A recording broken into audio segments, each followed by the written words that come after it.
go. When I say you say, we see, they say. Yes. Hello. Hi. Hi. Welcome to Lantyn Labs. Welcome to Lantyn Labs. Episode 19? Might be 20. Might be 20. Don't quote me. What do we do on Lantyn Labs? What do? We spend our weeks making things using AI and then showing them and talk about how we're going to Yes. how we're going to move them forward. Yeah. Right? It's the podcast where we make vibe code products within an inch of our life from scratch every single week from two people who've been working in AI and the creative industries for a long time. A very long time. Very long time. What are we going to talk about today? I'm going to talk about super gems from Google. Has been blowing my mind. I'm going to talk about GPT 5.2, which has also been blowing my mind.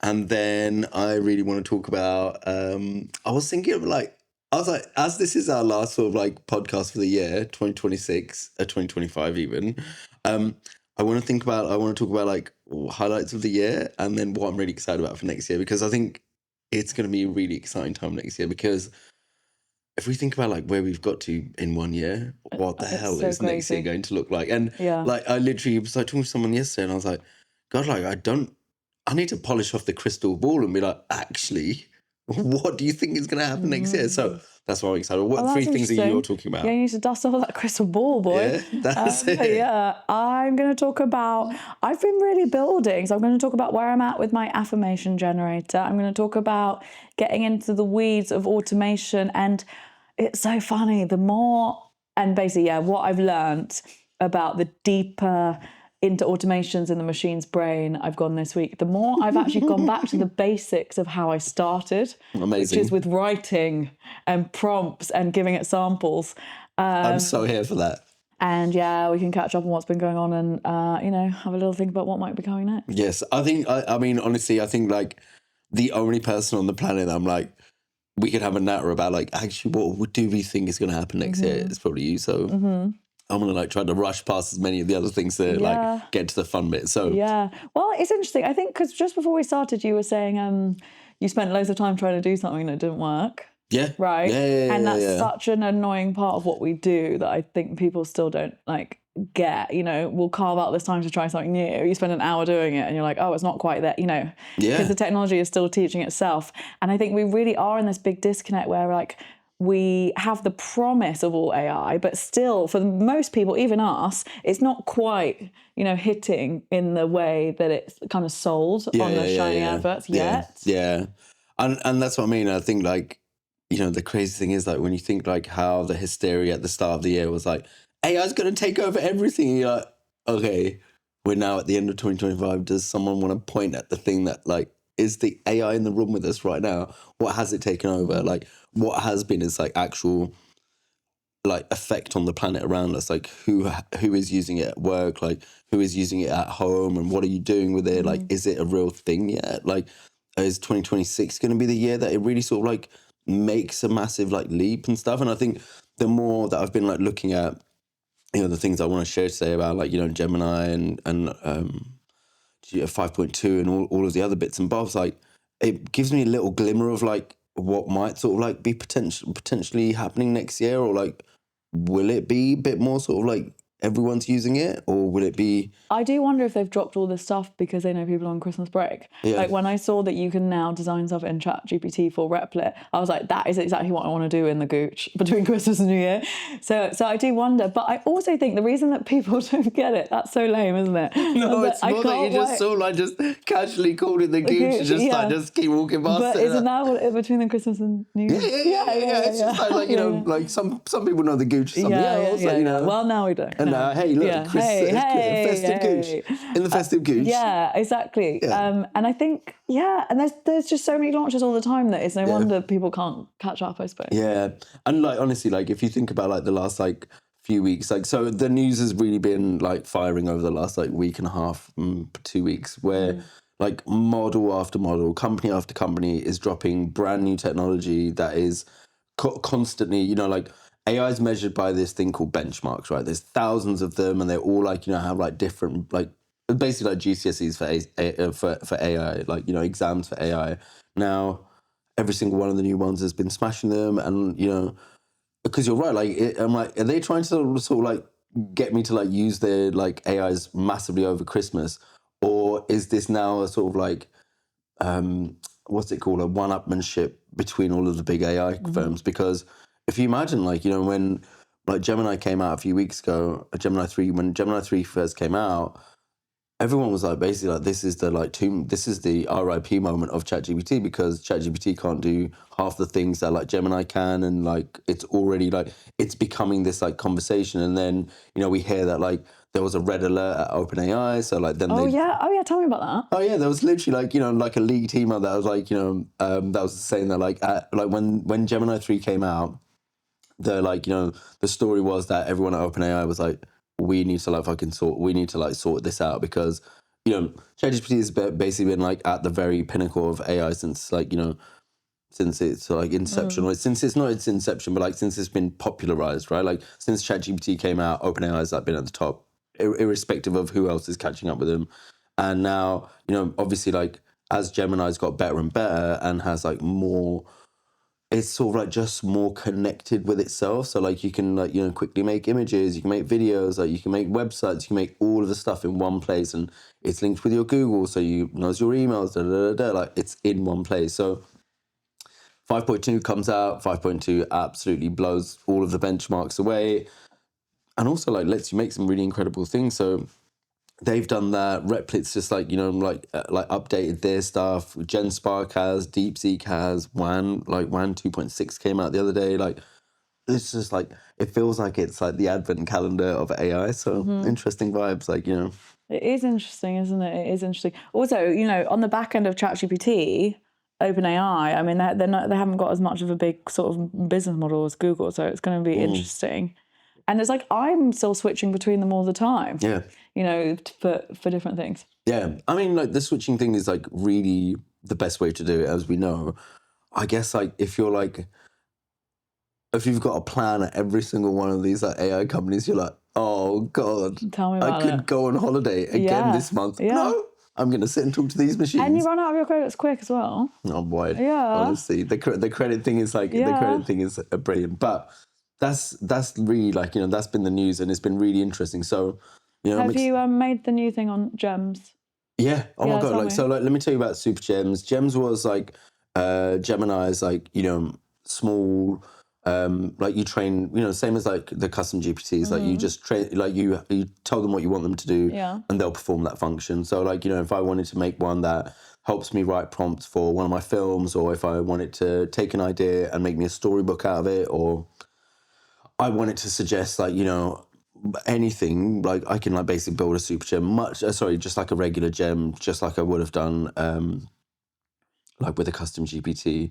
Now Super Gems comes out and it sort of connects the dots between a couple of like the AI services that like Google was like testing out that I don't know if like that many people use. So like there was so if we know N8N, the sort of like node-based sort of like programming system where you can like build AI automations and workflows, and you know you're basically connecting boxes with wires to each other. Opal was Google's version. Now it's really good and slightly like easier to use than N8N, because like you don't need to like you don't need to sort of like be diving into it that deep and stuff. Opal was good, but also was like really kind of complicated and also not that useful in the sense of like you can't like get past like the learning barrier into like just getting it to do what you want. So it's okay, it's interesting. But now Super Gems basically incorporates that. So now I can like go on to like if I want to make a gem. So the other day, one of the ones I was playing around with was this gem. So you just go online and you just type in but it's like a website almost, right? So you just like go, make me an explainer video about pirate radio in London in 1992. And then it makes you a claymation version of it.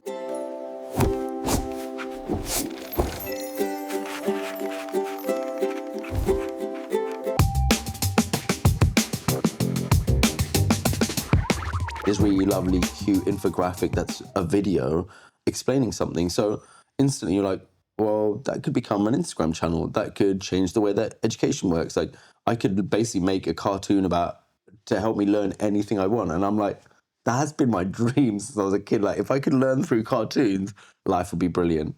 So it's been really interesting making that. I think I was like saying, like, you know, when you think about like super gems, where it can now sort of like methodically build. So like, imagine like this thing, a claymation explainer video. When you push the advanced editor, it's all built inside Opal. So you can like now see it's like networks, like what machine is doing what's it saying to whatever, and then quickly change it around. So like, you know, I changed it from claymation to, can you make me explainer videos in the style of like 1990s manga? And now I'm like, amazing. Like now I can understand anything in the way that my brain like it is functions. such an opportunity for education AI. Yeah. And you know, that was our OG idea when we first wanted to work together. Yeah. We were like, we're going to customize education personally for every single person. But now you actually can do that. Yeah. It's quite wild what it means for being able to like teach and absorb information. Yeah. And it's like, it's so exciting what we're doing, but and like we said before, we get overwhelmed, but it's like, because we are trying to learn as much as possible. But in a way, actually, how can we use these tools to help us learn about AI even quicker? Honestly, that's the test. Yeah. And like, you know, I think like it, like that's exactly it, because I and you know, maybe we could show the video, because I tried to get the Super Gem to teach me about, or like tell me what was really cool about 5.2 from OpenAI, like competing AIs. Like, could it show me like what was good and like how I could use it and stuff? That project kind of failed a little bit because I got distracted, but you're completely right. Both of the like services have like a teach me button. So like on OpenAI, you can, like, so in ChatGPT, you can be like, I want to learn a thing, show me how to learn a thing, and then it will take you through it. Gemini also has that, take me through a thing, and it will teach you a thing. But I wonder how we can get meta about it, like use it to teach us about the things that we want to know. You know, and like also some like clever prompting. yeah, and also like to like have it so it teaches you every morning or something. So like it becomes a part of your practice, right? Like, you know, I think when we were talking, I think was it last week, we were talking about like, you know, like making something happen on your phone, and like, could you make these automations happen? For me, like, you know, my diary is basically like if it's not in my diary, it doesn't really, like, it doesn't even register in my brain. I'm like, well, it's not my diary, bro. I'm not going to turn up. So I was like, how can I get like an AI to sort of like help me manage my diary? Not like manage it offline and then I have to like upload it, like, you know, like a million services now offer, but actually get it on my phone. And it turns out that, you know, we know that Apple has like, you know, everyone's like conversation about Apple is like Apple's AI like integrations, things are not very good, and Siri's bad, and you know, they haven't like really stepped up to the plate, and AI has been around for a couple of years. But one of the like really sort of like under the radar things that they've done is shortcuts. Shortcuts, yeah, it looks good. And like shortcuts are great because like you can literally sit there and you can like get it to like, you know, it can open apps for you, and it can like ping your API keys and stuff, and it can get completions. So, you know, I can get my... Have you been using it then? Yeah. And I'm like, you know, like I've got it to sort of like reprioritize my day in terms of like, so imagine like, I'm like, which one of these meetings is the most important? And because it has context of the meeting, I'm like, do I need to have any notes and stuff? And it just like basically just adds it to my notes, like my notes app. And it says like, you need, like, this is what you need to like think about. Oh, you're meeting such and such person. Here's 5 things about them. And I'm like, oh, great. You're like, you're kidding me? Like how, like that could be a service, but therein lies the sort of like real understanding of like, well, if I can build these services for myself, like, will these become like functional services for someone else? It's a thin line. That's what I was thinking as you said it. Because we always want to build it ourselves, but then sometimes you just need to outsource and be like, what's the app that can do this for me? Yeah. I guess it brings me, I actually went back to an OG idea that I had, which was, you know, my newsletter summary. It just reads What's it called, sorry? It's called Glance, Georgia Lewis Anderson's news condensing engine. Yes, I literally love that. Yeah. And it just reads my newsletters for me, summarizes them in my tone of voice. And I thought of it ages ago, but now the capabilities are so much further. But actually where I got to in the making of this was I went back to basics. Because cool, I could do some kind of automation, and then I could even like get it going through Replit and stuff. But I was like, let me do it manually so that I can really get the prompting right. And I think, and it was interesting because, you know, in the world of AI, we want to like wave a magic wand and be like, just do it for me. But to be able to do it for me. I need to give it real concrete examples of the exact stories that I want and then exactly how I want them delivered in the way that I speak. And although I know that inherently, that's also quite a lot of preparation, you know, and I think like that's what's really going to like stand you apart when you're making your own kind of products.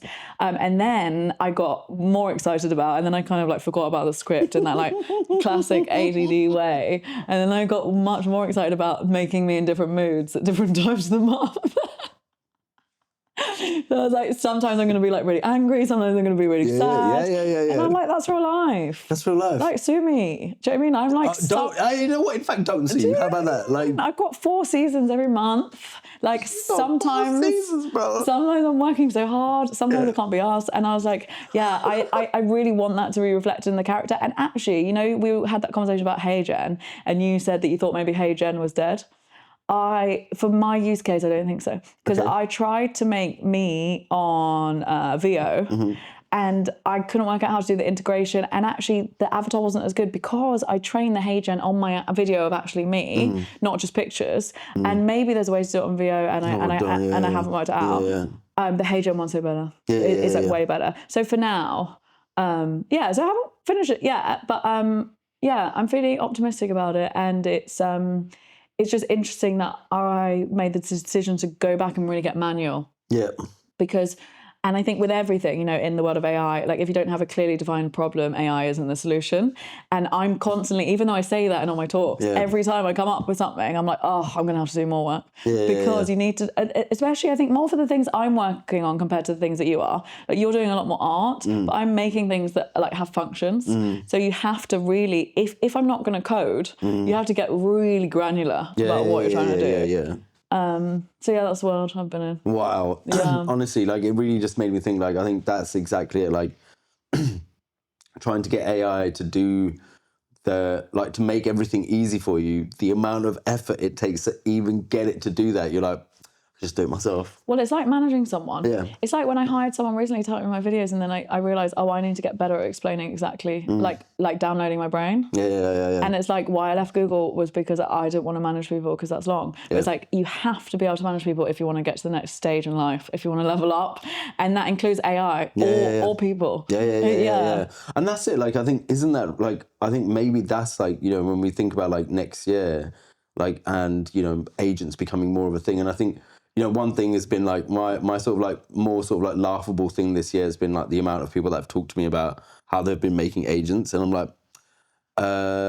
show me one of your agents, please. And show me it's agentic thinking. Because I think there's been like such confusion around this idea of like, is it an agent or is it an automation? Like, is it a workflow that is just happening? And you go, when this happens, trigger this like mechanism and blah, blah, blah. Because I think, when we're thinking about agents, like that means that they have agency over themselves, right? So we could say, you know, say you, for example, and you're like, you know what, you need a social media agent, you need an agent to sort of like manage your inbounds, and you need an agent to, I don't know, like do a million other things, right? Now, either you could like set them off to like go off and do their own work and stuff, and they would do that, but then you have to become the manager, right? Like, so at any point, like, even in the next year, like, are we basically going to just become like managers of AIs? Yeah. And then at some point, like, then that makes my brain go like, obviously the first thing we do if we got into that position would be like, should probably build an AI to manage these other AIs. Yeah. And then I'm going to like manage. Obviously. And then like, that's literally what's going to happen. We're like, oh my God, now I've got like a management agent that looks after all of my other agents, and like, it looks after them. I can't be bothered to look after them. Yeah. I just have to talk to one agent again, and you're like, oh, okay. And the pyramid goes and goes and goes. And it just like folds back in on itself. So you're like, well, now I've got like 3 or 4 manager agents that look after 3 or 4 of my like departments and stuff. Because if for me, I'm like, if I had a manager agent and it looked after my filmmaking process, and it could like, you know, speak to my editor, it could like speak to my generation AI, and it could speak to my prompting AI, it could speak to the treatment writer AI, and it could just basically manage all of that for me. Now, that's great, but then I'd probably need like a separate management agent for doing fashion stuff, or like, you know, like doing research or blah, blah, blah. Then do I have to build another management agent to look after those 2 management agents who could then look after the other agents? But also, do you know what the opportunity is there? Is which bits do you want to do? Because actually I had a meeting with, I mentioned her, the girl that I interviewed on the podcast, the neuroscience lady, who helped me come up with the idea of colour coding different meetings and things of energy, which I'm still doing. And I'm waiting until I have 2 months worth of data. So I had a coffee with her, and because she's works at King's College and she's like a very successful neuroscientist, but she also has this online life and a really successful newsletter and pumps out loads of content. And I was saying like, how do you do it? La la. And she was saying she comes back to what she actually wants to do and like reserves that time. So when you were saying like, oh, I could have an agent that talks to my editor, like, isn't that something that you enjoy doing? I love doing that. That's my favorite bit. So when it comes to designing systems, because we're still in this age of we've got the tools, but we haven't really embedded them in our lives and society, you know, we get to decide. And I also think we're in this kind of exciting time of AI where it's like, you know, the press is like, AI is coming for us, we're doomed. But it's like, I don't feel like enough people are talking about like, we get to decide how we implement this technology. We have agency over the agents. Absolutely. You know? So it's like if you were designing those flows in your life, the utopian dream is, what is the stuff that I really enjoy? And therein comes in the cognitive prosthetic idea of like using AI to enhance your life and fill in your blank spots and things that you don't want to do. And then you outsource the stuff to AI. So you do the fun bits. And for you, that might be talking to your editor. Yeah, for me, it's more the people stuff. For some people love doing admin, you know? Like, and like maybe some people they do really love doing admin. Like maybe they want to do those certain bits, you know, it's about where your skills are. So yeah. And also like, you know, I think it also like talks to like, what are you trying to do? Like, what is the reason to have so many agents and what are they doing? But, you know, I think... Sorry, do you mean like, what's your intention, bro? Well, I think basically just like, you know, I don't know, like... Okay. I mean, by the way, like, do you think these should be on the website? Yeah, don't you think? I think maybe these should be on the website. That's why I got you one. I don't know if you noticed this hat, but like this hat basically sort of started life off when we first started talking about like, what is behind like even learning. It's actually a really cool hat. It's a really cool hat, thanks. And it's a one of one, by the way. Yeah, it's one of one. So, like, if you want to buy it, you'll have to buy it in a different colourway. Yeah. But hit the website. But it comes down to the fundamental belief that we have around AI implementation that it needs to start with a clear intention. Yeah. And it's just funny because it says, what's your intention? But, yeah. But yeah, sorry, I didn't mean to distract us. But yeah, it comes out. But when we're designing these frameworks, that's literally it. Yeah. What is your intention, bro? Honestly, like it's so, you're completely right, because like we like, you know, I did a talk the other day at London College of Communication, and I was like, I was like trying to sort of like explain the difference between like taste and vision, and what happens when you're like forging a path in a place where nobody's been before. Like it's really quite scary, because if you imagine we're like all following these little paths, and if you want to follow a path that, you know, a career path or a life path that other people have already done, like there's a clear way of doing it, right? Like you just follow the path. If you want to change it a little bit, you can deviate off it. But in AI, like there is no path. Yeah. So like your intentions almost become your compass. Like how do you guide yourself through to what you need? Because, you know, I think so many people stumble at that, like, you know, when we were talking at the beginning of this podcast, I'm like, there's been like 15 new AIs come out. They all do different things. They all really like, you know, they're the best ones ever. And to learn each one, it's going to take like months of your time to like find the nuances of each one.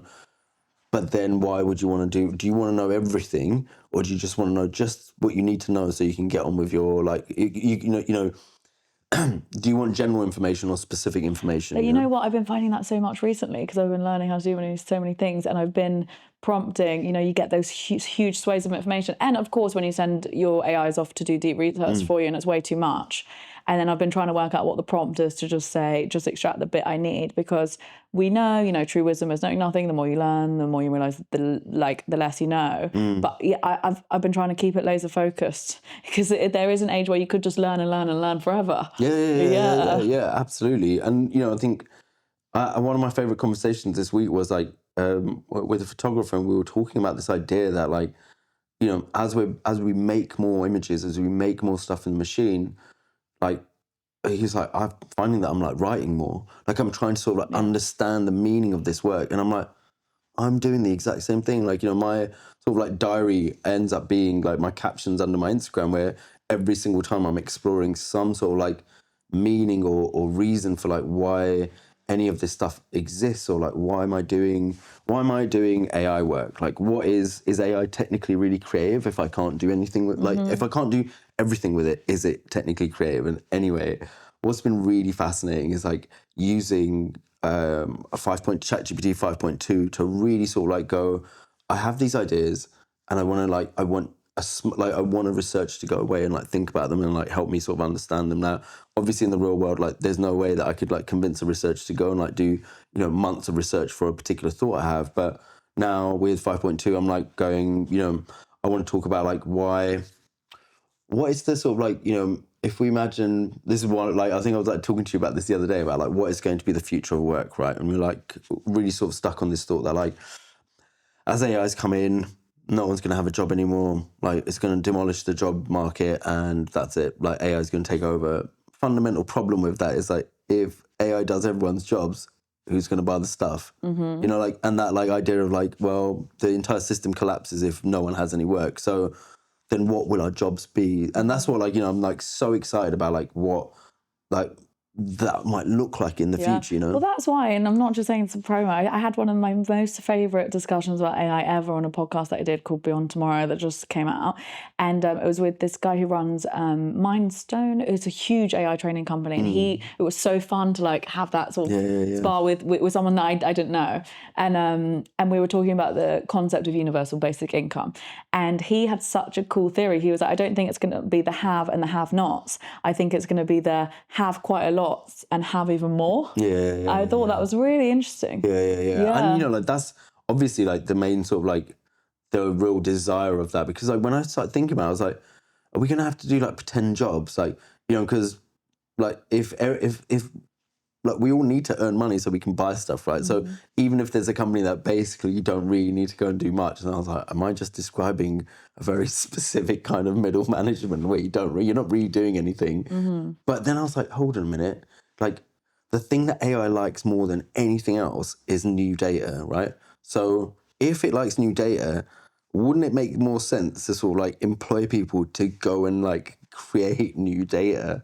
And basically I was like thinking to myself, I'm like, how does my job in the future, in 2026, could my job be living my most extreme life, my best, weirdest life? So then the machine gets new data off me, and that data set, like then I could sell that data to AI companies. I thought it was interesting. It could be a book. The way that I heard it when he explained it to me was, it's like, okay, it sounds so like shallow, but like, how do I live my best life? And then how do I train an AI on the data of this is my best life? But then I guess also the problem of that is everybody's best life will be different. But that's the best thing about it, because like AI needs... The data never stops. It needs new and novel data, right? So it needs data at the very edge of what it knows, right? So like if everyone's living the same, like, and everyone's doing the same boring life, like that is not valuable data to the AI. So as we've like basically used and sucked up all of the AI already, all of the data already, the only way to generate more data is for humans to go and do interesting, wild, unexpected things and stuff like... I can't even think about it. Like, there's so many potentialities and there. also get new ways of tracking the data, because remember when we did that experiment of getting AI to generate a picture of ourselves and we looked really sad because we only talked to it about our problems. And it's like, so how do you track, like tell it, like what are the benchmarks for that? Do you know what I mean? To say, right, this was an 8 out of 10 on the happiness scale. Like, how do you even manage that? And that's why it's so exciting when I met that person that was doing the benchmark for human flourishing. Oh my God. It's so interesting, like that. How you measure.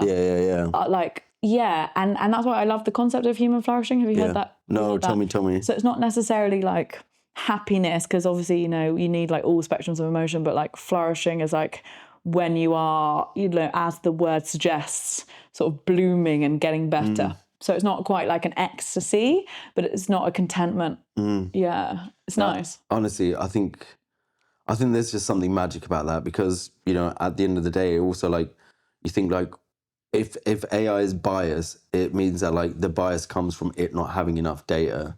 So then does it mean, because the thing is, I also like asked 5.2, I was like, does novel data really like is it more valuable to the AI? So like if we could get data to fix the biases, like would it be like better at doing its job?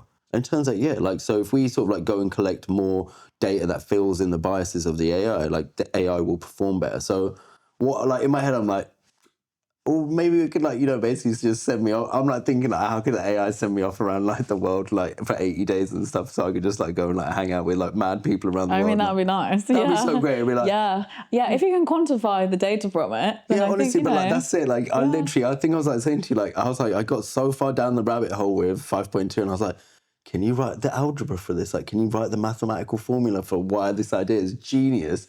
And then could you write a proposal for me? And like, who at which company do I need to send this proposal to? And it's done it. So like now I'm like going, do I just need to attach a headshot and then send this to like Sam Altman and be like, hey, bro. Hey. So it's going to sound really mental, but I know you love data. It's the new era of creators. Yeah. You love data. I like making data. Yeah. I can make you better data if you just give me like, like something to like go and, like, maybe. bro, like, hook me up. Like, I will definitely go and like find crazy new data. It's really interesting how you said like the more deeper you get into this, the more into writing. And I think the deeper we both get into this, the more thinking we're doing. They come hand in hand. And I was saying the other day, the deeper into AI I get, the more feminist I become. Yeah. It's because I feel like I'm always looking for problems to fix, and I'm always thinking about how can this fit into my life and those of my friends. And like one of the first podcasts we did, it was all about nutrition around your cycle, and I'm beta testing this app for a girl that I met at MIT, which is about goal setting around your cycle, and I'm realizing how little data there is.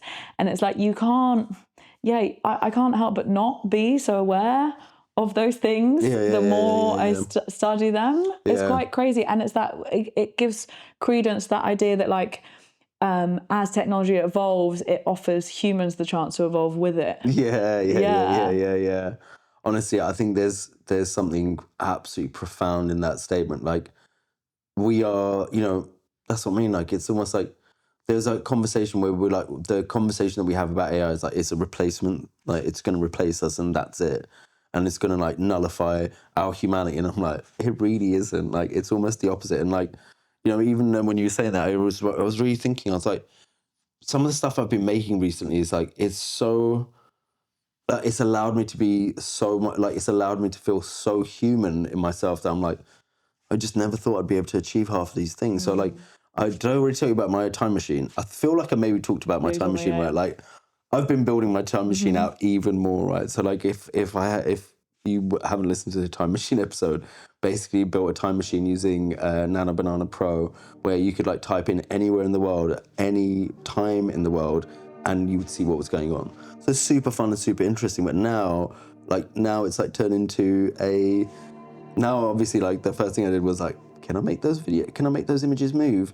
Of course you can, like, link it up with VO, and like my time machine now like sends me videos back from the past and people moving around and stuff. But the other day, I was like, in the prompting, I was like, actually, could you interview someone from that particular time? And then it starts doing talking head interviews with like people from Egypt, people from like, I made one with like a pirate and stuff, and it's like, he's just like telling me about his life and stuff. And I'm like, how mad is that? Like, I just like sat here and I was like, oh, I want to build a time machine, and actually I want to talk to the people and ask them questions, like, and you can do it. No, it's really fun, and it's really good for learning. It's really good for learning. Teaching. Like, it's really literally, like, it's the best way of like, like what better way do you need to like learn than like asking, entities, or like, like getting a video of that particular time. And also like, then it makes you go like, what is teaching going to look like? And what do we need to teach kids? Like, what do we need to teach the next generation? And it really like made me think like, the like last two like lectures that I've done, I was like, really, my main goal was to go like, the thing that the machine can't do is have vision. Like, it can't think about what's coming next. Like, it can do prediction absolutely brilliantly, but it won't come up with the next new idea. And that is where creative humanity is the best, right? So like, how do we sort of like really push people to keep thinking about and to be more creative and to think outside of not the box, but to keep thinking and keep making new ideas, because that's what the machine can't do. The machine can't create novelty. It can create like novelty based on old stuff, but it doesn't know why it's doing it. Do you remember when we did that workshop and we did how many different ways can you use a toothpick? I got that because the very first workshop I ever ran about AI, I did some studies into how they teach creativity. And it was like, it's like thinking about how to use things in different ways. So it's those kind of like weird. And then also, what's the name for when you ask a question but you have to answer the question with a question? It's like something, it ends in a C. Anyway. I was going to say improv, but like, no, I was like, that doesn't end in a C. No, but actually like, improv is another really useful skill. So it's about using our minds in a totally different way. Yeah. Shall I play you my thing? Oh my God, please. It's not that good right now, but I just thought I'll give you like a working example of where I'm at. So, you know, I've been making this affirmation generator, and what it does is you just tell it like how you're feeling, and it generates an affirmation in your own tone of voice. And yeah, I've got it like, I'm on like the really simple Lantyn Labs API, and I haven't finished the prompting, but I just thought it might be a good example of like a working. Yeah. So like, you know, like this morning I was feeling quite anxious. So like, I just press it and I say like, how are we feeling? I'm feeling really anxious, and I've got to record a podcast, and I'm scared I haven't done enough AI building this week, and I'm a bit overwhelmed because I haven't got any presents for Christmas yet. Okay. And then I do sound a bit Australian, and the prompting isn't right. Yeah, the prompting isn't right, but... Breathe, dear one. Like the waves that rise and fall, it's okay to feel overwhelmed. Your gifts will come in time, just as your podcast will shine through your voice. Remember, every step counts. Brilliant. Even the small ones. Now, go weave your magic into that podcast. So it's not right. It's like... It's like, brilliant, mate. It's brilliant. I'm going to change it, make it more like me, change the whole prompting, but as the concept, it goes. Do you know what I mean? And also, like, it's absolutely brilliant. How amazing that it's like. It's so amazing to sort of like see affirmation capture like. And it looks like it's all you're gonna have to put the screens up so people can see it. That's just absolutely profoundly brilliant. So yeah, that's fun. Yeah, that's amazing. Yeah, we're getting there. We're getting there. Yeah. And so tell me so if we're gonna do like some crystal ball vibes, what are we gonna talk about in a year's time? Sat on the most famous green sofa in AI. Well, I had a really good point made to me the other day. I was having a discussion with someone about AI and consciousness, and I was like, we're so far away from AI being conscious. And this guy was like, AI has already done so many things that we didn't expect. So have an open mind. I love that, right? Yeah. So I was like, you know what? Like, it's so exciting to not know what's going to come next. But I think, to be honest, I think this was the year of kind of hype. And I think next year will be the year of implementation. Yep. You know, the world and their wife are now teaching people how to use AI, which is a very good business. And and it's like, for how long are people going to be able to teach people how to do it? Like, you know, sometimes I worry we're in this short window of like everyone's going to be using this stuff, you know? And it was interesting talking to this founder of literally the biggest AI training company in the UK. He said he's never had more imposter syndrome than this year, because he's like, all I'm doing is learning faster than anybody else. Yeah. So I think hopefully it'll be, I don't know, I mean, I know it's so ambiguous and broad, a bit more mass adoption. I think hopefully, like I said, there were so many conferences that we went to last year and everyone's gassed about AI, but no one's actually making the stuff. Like, I want to see some people making really cool things. Yeah, it's not so concrete. How about you? Oh, honestly, what I'm hoping is that like we can start tying a little bit of these threads back together a little bit more. Like, you know, I think as like AI gets smarter and smarter, as you know, like physical robots get cheaper and cheaper. And like, you know, you can buy like one of those like little walking around dogs for like, I think it's like less than like £3,000 now. I can only imagine that's going to get cheaper. And I'm like, I have a feeling that AI is going to become a physical thing in our lives. So whether that's like a dog, you know, like an electronic dog that's walking around, a floating orb, a hat that has it in there, like it's going to become a thing that we can like have a tactile relationship to. And my feeling with that is we're going to finally get off our phones. That's what I'm just going to put that out there. Well, two things come up from that. One is, remember that conversation we had about how we're all going to have our own private AI on our own boxes? So we'll have, I feel like that, in terms of like data and stuff, having like localized, personalized AI on an actual server that you have in your home. I mean, it's boring and it's geeky, but I think it's the way it's going. And then did you see ChatGPT launch these physical phones, which are literal plastic phones that aren't even real? Yeah, I remember and they're flying off the shelves because everybody wants to be off their phone. And if we're in this age of voice-first AI, you know, the whole driving force between everything that I'm going to be doing next year, it's about helping people to connect more with themselves and the world around them. Yeah, like we're a slave to these machines and we don't want to use them. So it's like, it seems preposterous. Do we need more technology to help us get off the technology that we have already? But I actually think we do. That's it. Yeah. Like, you know, and or like, you know, what happens when AI is like, yeah, like it doesn't need, I don't need to open an app on my phone, or, you know, because I was like thinking about it and I was like, when I wake up in the morning, I think the only interaction I have with an AI is like me shouting at Siri from across the room to like go, "What's the weather?" or "What time is it?" And I'm like, I could just walk over and like look at it, but already my body's like going like, if we can just not look at the phone a little bit more, how amazing. Yeah. So like, what else could it be in? Like, you know, is it going to be embodied? And I think, you know, I think that's it. Like, I know me and you, we like building stuff and we like making stuff. Does everyone like building stuff and making stuff? You know what's so interesting? Because I was having a call about teaching a vibe coding workshop, and these people were like, "Oh, I think getting them to use Replit by the end of the session is too much." And I was like, "No, it's not." I was like, "We can all build something by the end of the day." And I was like, "Am I just like naively optimistic?" I always say that, you know, I'm a techno optimist, but I don't want to be naively optimistic. Yeah. And then I realised it was the propensity to want to build. It's the one builders build. And even sometimes I stand in my own way. I know that I want to, but it feels annoying. That first hump, you know, it's like sitting down to do your homework and you don't want to do it, and it's like you have to get through something to get in flow. And it's like and I think collectively people are really feeling that. But I do think when people see what they can make and how much better it's going to improve their lives. But I don't know, maybe that's it. Like, you know, maybe that's far-fetched. I don't know. That's it. Like, because I keep thinking about it. I'm like, in my normal life, if I wasn't just so obsessed by making stuff constantly, what would I make? Like, what would I like? Ask our friends. Like, you know, what would they want to make? Like, what do you want to make with an AI? Do you need to make a tracker app for your thing? Yeah. Do you want to make a thing that like does another thing? So like, is there people who are going to be making stuff and then selling, sharing, you know, disseminating services? But then what? Like, I hope so. Yeah. I mean, there will be, like, and I think there will be. So that's where, like, you know, when like I think I was like when we were talking about it, like yesterday or something, when I was saying, I feel like vibe coding is going to be a phrase that disappears. Oh, because, really? You know, it's the Collins Dictionary. Yeah. Is it the word of the year? I thought it was rage bait that was the word of the year. Oh, okay. Maybe that was Oxford's. Okay. Rage bait and vibe coding. So maybe I'm rage baiting the vibe coders and being like, how can we vibe code something to get rid of rage bait? Yeah. Or increase rage bait. No more rage bait. Yeah. But yeah, like, you know, that's what I mean. Like, will people be vibe coding stuff in the next year or will you just be able to make anything you want just by asking ChatGPT?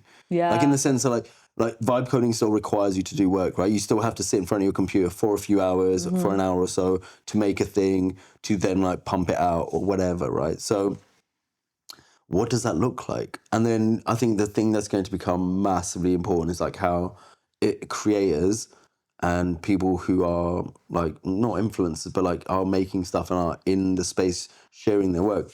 That I think is going to become like massively multiplied by AI use. Yeah, and I think we want more in-person events. We want less people showing off about their lives.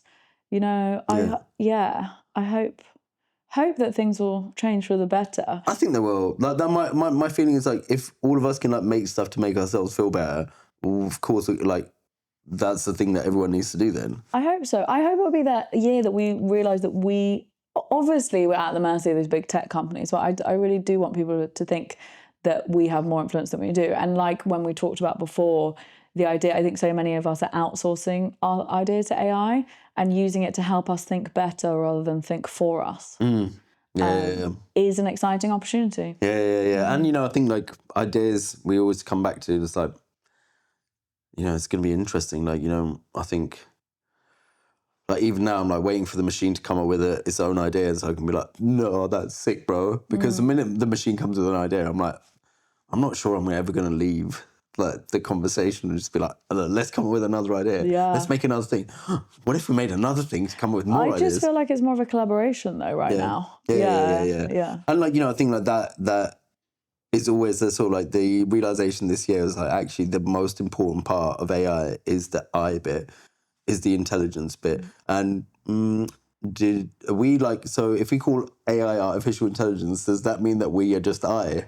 Like just the intelligence part, like the machine, no matter how good it gets, cannot like functionally do better than us right now because like I'd love to sort of like, I really can't wait to explore that next year because I'm like, the calculator can do better maths than me, but it doesn't just sit there doing maths on its own. It doesn't just go like, oh my God, Omar, well, look at this amazing maths that I've done. So will AI do that? Like, will AI be finding new stuff on its own? And if it does, why does it need to do that? Does that mean, like in the sense of like, will a machine come up with novel ideas on its own And if it does, like, you know, if it solves something, it's like, oh my God, like I've just worked out how to make a square pizza, for example. I'm like, oh my God, that fits perfectly in the box. Well, you know what? It might. It surprises me and disappoints me every day. So who knows what's in store? What a line to end on, But it bro. does. Yeah. And like, this is so annoying. Like, you know, like you promise the world. And then I'm like, that. whoa, this is sick. Yeah. So I feel like that about like my favorite people on the planet. I'm like, you're great. You're great. Exactly. So I guess it's all to play for. Amazing. Well, Happy New Year. Okay, Happy New Year. Happy New Year. See you next year. Bye. See you next year. Bye.